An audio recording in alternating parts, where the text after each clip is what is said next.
Vamos a agradecerle muchísimo a Fernando Cabrera, que también ha acompañado su testimonio en nuestro programa. Él nos ayudó a realizar estas entrevistas en esta charla, en el taller de trabajo que se hizo después de la charla en la presentación del libro sobre soberanía energética. Esta nota tiene otras particularidades. Primero, porque Luján Rodríguez, quien amablemente comparte con nosotros muchos de los conceptos sobre soberanía energética, no solamente es militante de la organización Marabunta, sino que aparte trabaja en la Comisión Nacional de Energía Atómica. Así que hablamos con Luján sobre ¿sirve o no la energía atómica en este contexto en Sudamérica cuando los commodities principales son el gas y el petróleo? ¿De qué hablamos cuando hablamos de energía atómica, entendiendo todo esto como parte de un debate en el campo popular? Pero también dialogamos con Luján sobre la gravísima situación que está sucediendo en la PIAP, que durante la votación del presupuesto se conoció, por ejemplo, que para la PIAP no iba a haber un mango, abiertamente, digamos, ¿no? Que el destino de la PIAP era reconvertirse en una especie de productora de materiales que tienen que ver con el agronegocio o la agroindustria. La PIAP, agua pesada, dicen los que saben, tal vez la más grande del continente. Esto también servirá como el anticipo de una entrevista que vamos a realizar con los trabajadores de la PIAP. ¿Qué sucede? Sobre todo porque es un tema que está completamente negado en el cotidiano, en la lectura pública de lo que está sucediendo en el país, ¿no? Hoy, estando todos más preocupados por sobrevivir, porque alcance hasta fin de mes, también nos aleja de un debate mucho más estructural. Por ejemplo, ¿qué va a suceder con la energía en nuestro país? Cómo tener estos debates dentro del campo popular, la soberanía energética.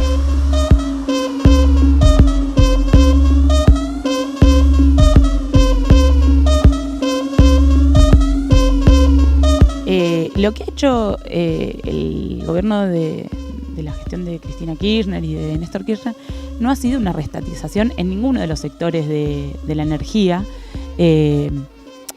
Conozco más particularmente, digamos, el sector nuclear, que es el sector donde yo trabajo, y hay un montón de empresas del sector cuyos son sociedades anónimas, cuyos capitales son ministerios, digamos, es el Estado.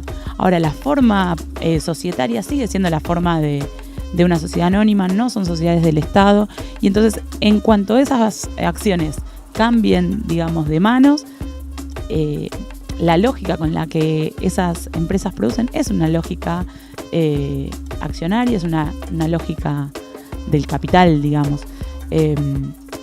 YPF, hablábamos con otros compañeros que conocen un poco más de fracking y conocen más en la zona, y justamente lo que mencionaban era esto. YPF ha hecho las principales inversiones en la zona junto con Chevron para que ahora los grandes oligopolios a bajo costo puedan estar extrayendo con fracking gas y petróleo. Entonces, al fin y al cabo, es el Estado garantizándole a los capitales transnacionales mejores condiciones de explotación y de saqueo. Y bueno, si nosotros pensamos una empresa del Estado, si pensáramos una empresa que tuviera una perspectiva a largo plazo y para las necesidades de la población, bueno, claramente las tareas de YPF serían otras. Me parece que tiene que ver un poco con eso, sin negar la importancia de que deje de estar en manos de Shell, digamos. No da lo mismo, pero claramente se queda a mitad de camino como ha sido esta parcial, digamos, expropiación al tener, digamos, un porcentaje importante de las acciones propietarias, pero no cambiar la forma societaria de la empresa, digamos, ¿no? Hablábamos de que el macrismo básicamente se basa sobre el concepto de seguridad energética. Ellos lo que quieren garantizar es energía aquí ahora para que las empresas transnacionales, las empresas extractivistas tengan todo lo que necesitan para hacer sus negocios. No importa a qué costo se consiga esa energía, lo importante es que sea rápido, lo importante es que sea ahora. Eso puede ser importando energía o puede ser comprando tecnología llave en mano. Esa es la situación que tenemos en el sector nuclear. Había planificado desde ya hace varios años, incluso del gobierno anterior, un acuerdo con China para la instalación de 2 centrales nucleares. Una de esas centrales iba a contar con una tecnología que a nivel país manejamos, que tiene que ver con la tecnología CANDU, que es la misma tecnología que tiene la central de embalse. Hace poco menos de un año se terminó la extensión de vida de la central de embalse con la participación de un montón de empresas nacionales que fabricaron elementos de la central. Nosotros podemos producir, tenemos el ciclo completo del combustible nuclear para ese tipo de centrales. La primera central que se le iba a comprar a China era de esa tecnología, una tecnología que nosotros manejamos, una construcción de una central en la que nosotros íbamos a poder participar no solo como usuarios, sino también como constructores, como artífices de esa tecnología. Eso se canceló después del acuerdo con el FMI. Y solamente se le va a comprar una central llave en mano de una tecnología que no manejamos, con un combustible que nosotros no disponemos, porque si bien disponemos de uranio en el país, no tenemos la tecnología para enriquecer uranio.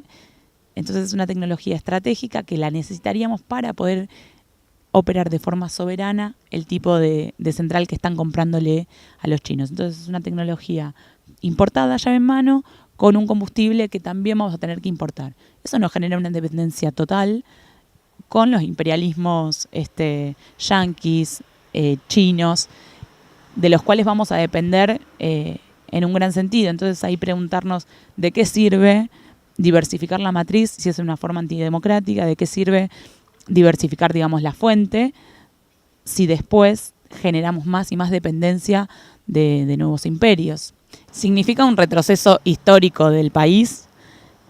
Está muy vinculado justamente con la decisión, producto de la injerencia del FMI, de no construir y no comprar una central del tipo CANDU. La central que se canceló y de la tecnología que disponemos requiere de agua pesada para su operación, como lo son Atucha 1 y Atucha 2.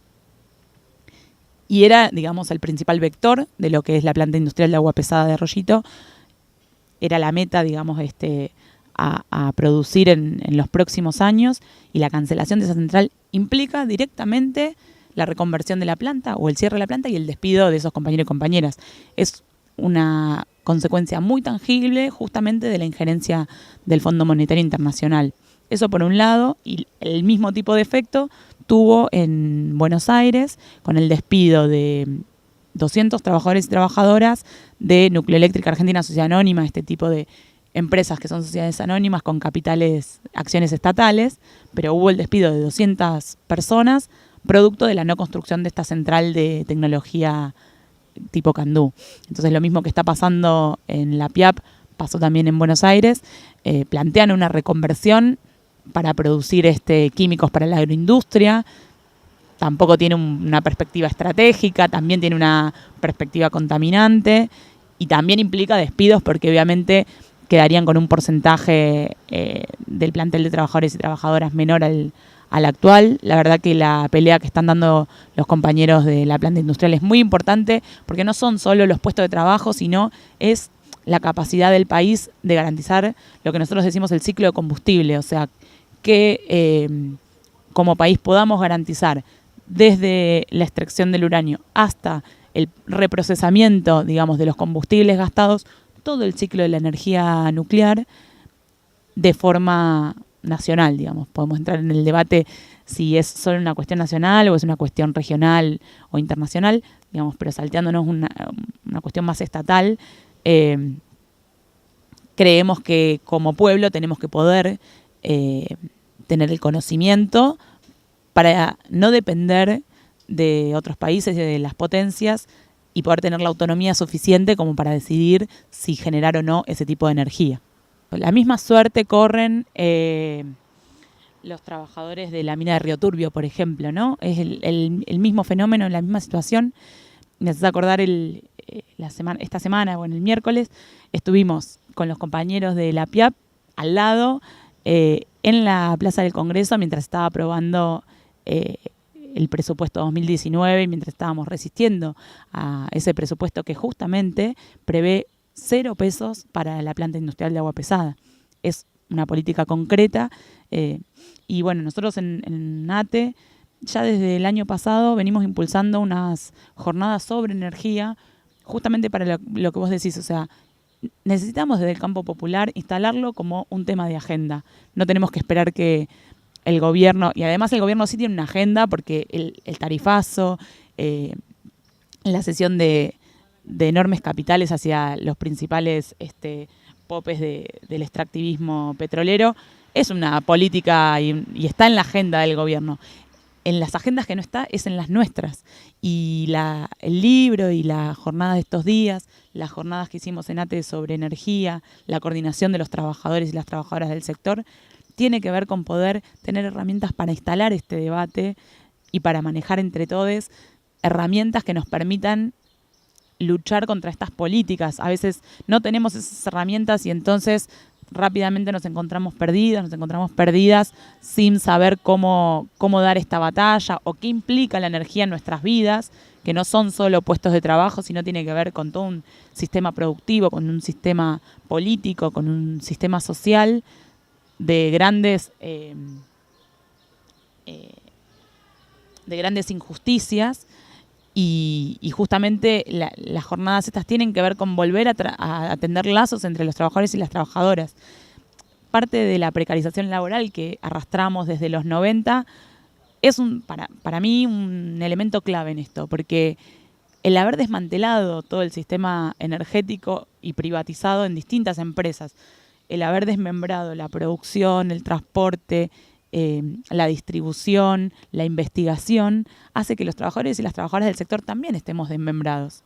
Que nosotros tengamos contratos por un año también hace que estemos más preocupados por saber si se nos renueva el contrato que por pensar estratégicamente para qué sirve nuestro trabajo, qué rol tienen que cumplir las empresas energéticas, qué rol tienen que cumplir las empresas de distribución. Es muy difícil pensarlo si digamos, estás pensando en si llegas a pagar el alquiler o si el año que viene vas a estar trabajando en otra cosa. No por ponerme nostálgica, pero quizás hace 20, 30, 50 años un trabajador de la energía, una trabajadora de la energía sabía que iba a estar dentro de ese sector quizás toda la vida. Hoy en día no es la realidad de los trabajadores y las trabajadoras, sobre todo los más jóvenes. Hoy estamos acá, el día de mañana quizás estamos en otro sector muy diferente y la pregunta de para qué investigamos lo que investigamos, para qué producimos lo que producimos, quizás no sea una pregunta de nuestro cotidiano y eso es muy funcional a que se sigan reproduciendo estas injusticias y esta asimetría dentro del sistema energético, por ejemplo. Yo pienso en la energía atómica como una herramienta de transición. Tenemos en el país lo necesario como para poder manejar esta tecnología. Y es una energía que puede ser una energía de base, que puede ser una energía planificada y que puede ser una energía constante. Y que además es una energía que no produce emisiones. Si bien todas las tecnologías y todas las formas de producción de energía tienen costos ambientales, tienen beneficios y perjuicios, tiene que ver con la responsabilidad con la que se ejecuta, digamos, esa producción energética.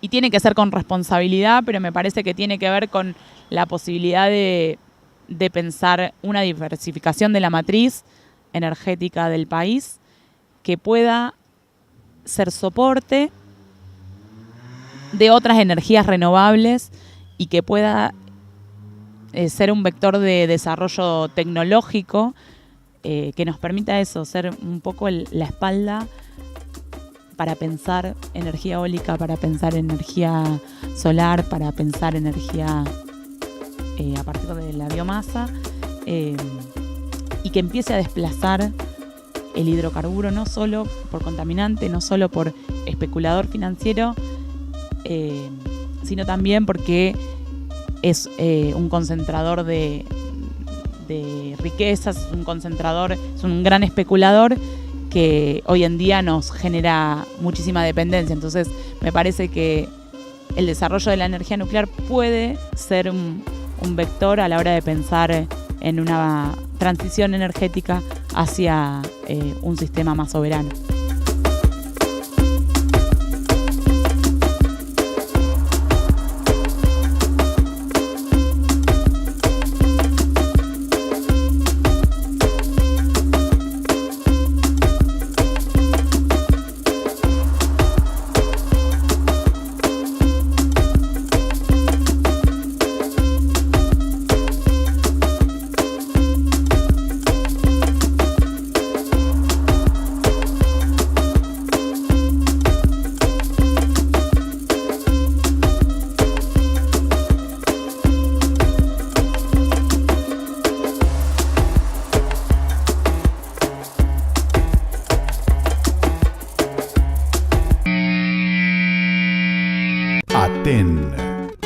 36 años, 1982-2018. Por quienes marcharon y aún marchan. Por quienes sostienen cotidianamente la educación pública, sin renunciar a la defensa de sus derechos como trabajadores. Por quienes hacen del reclamo por justicia una actitud de vida. Por quienes tienen memoria. Por quienes reconocen de dónde venimos. Por quienes no están y tanto dieron. Por quienes luchan en las aulas y en las calles. Por Carlos y Silvia, que están presentes. 36 años. Aten.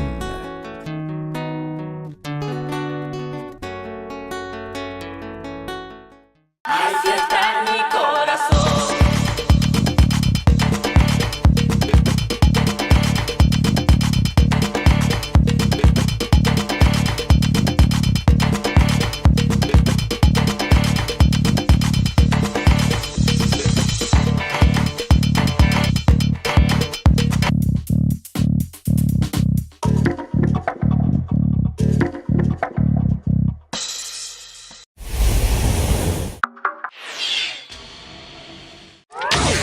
Metro. Neuquén. 90.3. Sí, en realidad creo que desde que asume el gobierno de Macri se ha instalado un sentido común que en algún punto hace contacto con esos sectores de la sociedad antiderechos, con sectores de la sociedad que intentan de alguna manera reforzar estereotipos que vinculados al maestro que no labura, al maestro que cuando defiende su condición de laburante, y eso significa defender su salario, sus condiciones de trabajo, inmediatamente es estigmatizado, ¿no? Así que sin duda es una de las cuestiones en las que tendremos que seguir avanzando y que muchos compañeros y muchas compañeras lo plantean en términos de batalla cultural, ¿no? ¿Cuáles son esos sentidos y esas disputas que estamos dispuestas a dar y que es necesario además para fundamentalmente llegar a los sectores populares, entendiendo que la única posibilidad de no solo cuidar los derechos que hemos logrado hasta acá y que han sido producto de tremendas luchas, como fue la lucha del sector docente este año, sino también para avanzar en aquello que todavía nos falta.